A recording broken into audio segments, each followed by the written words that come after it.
From the Internews and the Heinrich Böll Foundation, welcome to Privacy is Global. I'm Laura Schwartz-Henderson. This is a podcast we co-produce with advocacy organizations around the world to tell stories about data politics. We explore the work of activists pushing to safeguard our data and try to understand the implications of current data practices in many different countries. Today we bring you a very special episode brought to you by our friends at Paradigm Initiative. Paradigm Initiative is a truly amazing organization in Nigeria that has been working for years to tell stories differently about data rights and data harms in ways that make people really understand what's at stake. Every year they produce a film that's based on their annual Digital Rights in Africa report, but it's not a documentary. They think about all the themes from the report and things that had happened during the year, and they work with producers, actors, and directors to make a fictional short film. For the ADAPT project, Paradigm Initiative produced a 3-part radio drama called Crime and Prejudice. This series follows the online controversy when police arrive at a woman's door to arrest her based on information that could only have been obtained from a tech company called Moon Tech. We've pulled all 3 of the radio drama mini-episodes together that originally aired in Nigeria, and we are delighted to play it for you now.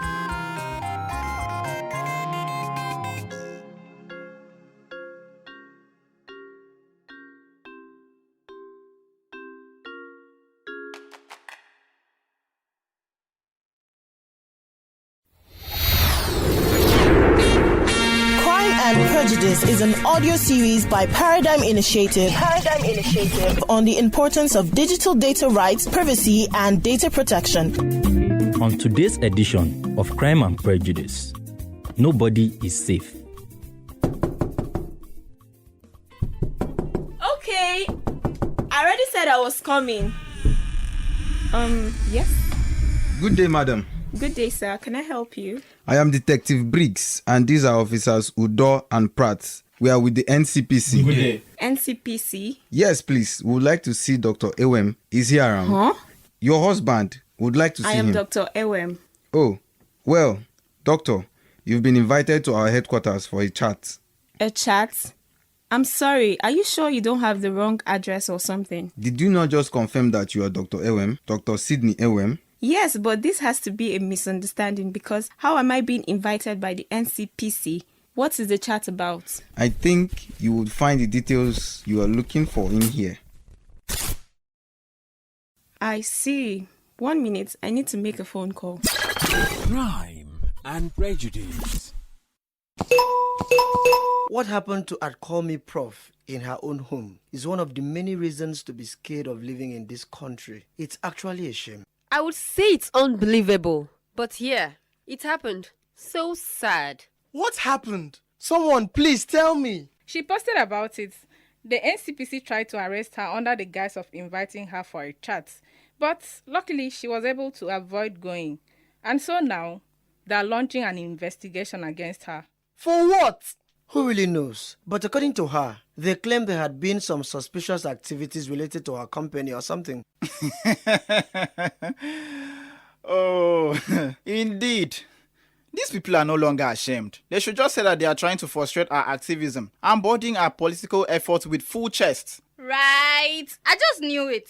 Thought I was the only one that noticed. Elections are around the corner and they've started moving mad because Ajide of the People posted something similar the other day about his uncle getting an email or so. His own was even the NFCC. Something about inconsistencies with his financial reports. It's actually laughable if you're not trying so hard to fight back angry tears. They are all targets now. Do you get? And it's not just demo. More regular people have been posting about these kind of incidents recently. Bank account issues, unlawful searches, and arrests. They are not even hiding it. Because how is it that one thing that links people so glaringly is the fact that they have emphatically stated that they either will not be voting for the current government or They support the up-and-coming political party trying to run against it. Wow. This country, eh? It's messy, honestly. At least, now maybe some people will stop arguing about the lengths this government will go to ensure that they are allowed to continue doing the nonsense they've been doing by remaining in office. Which office? They will be removed in the upcoming elections. I don't think they understand that this particular generation of lazy youth are ready for them. Hashtag dusting my PVC. Don't kill me. Me too. I am hashtag dusting my PVC, Sha. My PVC is ready and dusted. I'm patiently waiting. Let's even all say less, so as not to give them more ideas or targets to go after. Please, who knows what else they are planning out of desperation? Very true. So true. I'm sorry, but is it just me that doesn't think that the government is in this alone? How do you mean? I mean, how are they getting all these reports? Or coming up with these claims? Or identifying and locating those that are deemed to be threats? Well, some of these people are popular and quite easy to find. Right, some of them are, but others? Because these arrests, searches, investigations and whatnot are also happening to regular people who have also been found to be advocating loudly for the removal of the government in the office. Am I watching you guys just realize that the government has more of a data than they probably should? All these banks and telcos and such. Who do you think they ultimately answer to? That's not exactly right.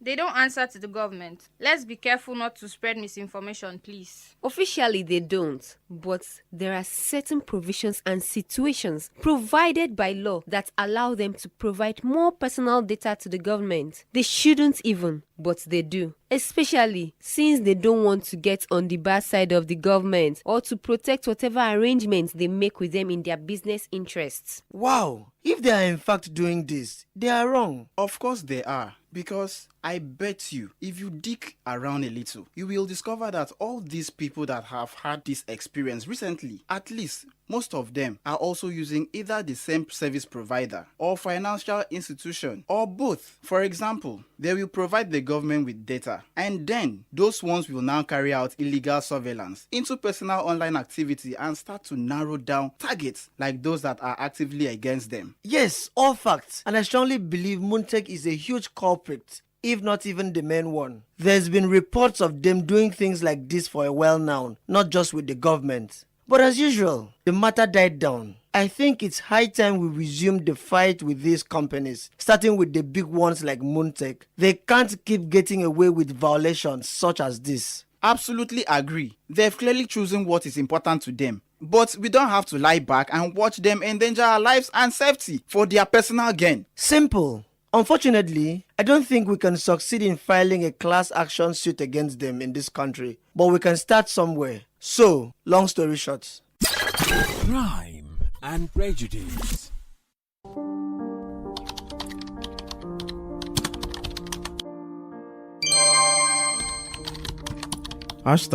Boycott Moontech until they learn to respect and protect our data rights and privacy. What is this? Oh no.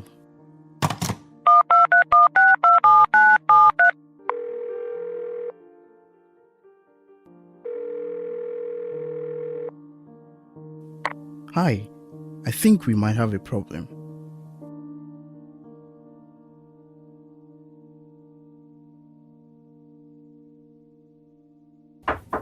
Yes, come in.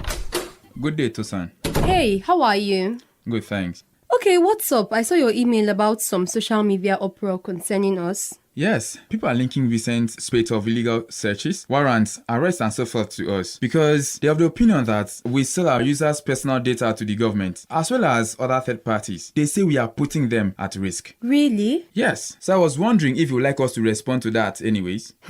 I don't even have time for this. But yeah, we should respond. Put together a statement for the press and for our social media saying that we do not collaborate with the government. We only cooperate with them when and how absolutely necessary in the interest of national security and public safety. The rumors about us selling personal data to them or others is simply not true. Our customers' data is safe with us, brief and concise, just like that. Alright then, we'll do. Thank you. Sure, keep me in the loop. Sure. Hello? Hello, sir. Good afternoon, sir. Very well, thank you, sir. Sir, it's about that email I forwarded to you earlier. Yeah, you asked me to call when I have any updates. Yes, the situation is under control. We are putting out a statement as we speak. Yes. No, sir. Yes, sir, we'll be meeting shortly. All right, sir. No one from the government has reached out yet. I don't think that they even will. All right, sir. Thank you, sir. Bye, sir. Oh, this better not be a mess. Crime and Prejudice. They're actually not serious. So this is the best they can do? They didn't even deny it well. It's the disrespect for me. Anyways, #boycott Moontech. #Moontech violates human rights. At Real City Babe, are you seeing this ridiculous post from at Moontech? At fellas and my brother, are you surprised? This is the country we live in. No accountability, no empathy, nothing. They really should have just kept quiet. Basically, everyone who doesn't support this current government is a national threat, or what?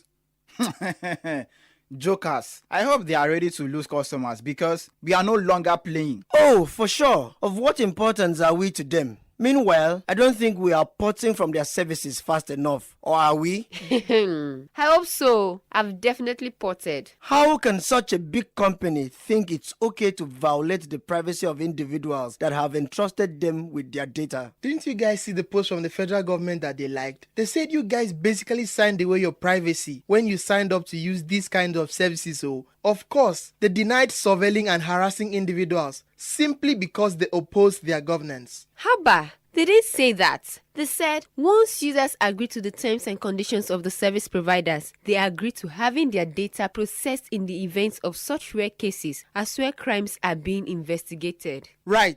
So everyone that has come forward on this matter is a criminal or has been found guilty of any crimes? Are you answering them? Maybe they missed the part when the government basically said that the president basically has veto power on these matters at his discretion. And since the government is the one issuing these licenses, operators have to take directives from them. I'm not saying the government doesn't have its own culpability, but I think we shouldn't lose focus on the gravity of Moontech's action here, because they are not just selling this data to the government. They have other customers. It's actually a violation of our privacy. We should really consider suing them. #boycott Moontech. Crime and Prejudice. Oh boy. I think it's better you pick it up, Tosan. Do you? Now? Yes. And say what? Do you really think they are just trying to have a nice catch-up session? I'm sorry, but do we already have a favorable update to share? Because I would rather share it all at once instead of over 1,000,001 calls. And just before the phone started ringing again, we were still trying to come up with a strategy to fix this mess. Or am I confused? Well, we could just tell them we're still working on it. Working on it? We've lost tens of thousands of our subscribers in a few hours. Our reputation is taking a hit. Our stocks are plummeting. The government is sending us threats. What exactly are we working on? Another mail from HQ. Thank you. Tosan, for the part about the government, I think we have to hint that we were basically bound by the law. I see you missed the part about the government's threats. We let them know about the part too. If we really want to have any shot at damage control, this is the best way to start. They'll destroy us. We can't do that. Also, how about the other matter of selling to third-party service providers? What's the excuse there? You're right, Tosan, but he's also right. We shouldn't further compromise our integrity out of fear. It's not fear per se. We have obligations as a local business. It's not like we're a foreign company that can just pack up and go back to where we came from if we don't like the situation. Then let's tell ourselves the truth, Tosan. And then let's put it out there. We have been at this for days. We are running out of time and options. Fine, but it cannot come directly from us. We have to find a way to circulate the narrative that highlights what our options were. First, including the part about how the government is involved. Then we come out with a statement after... More like an apology. Yes, an apology, thank you. Also, yeah, I guess we're in a bind here and some transparency is best. Thank you, Benny. Okay, PR team, let's get this down.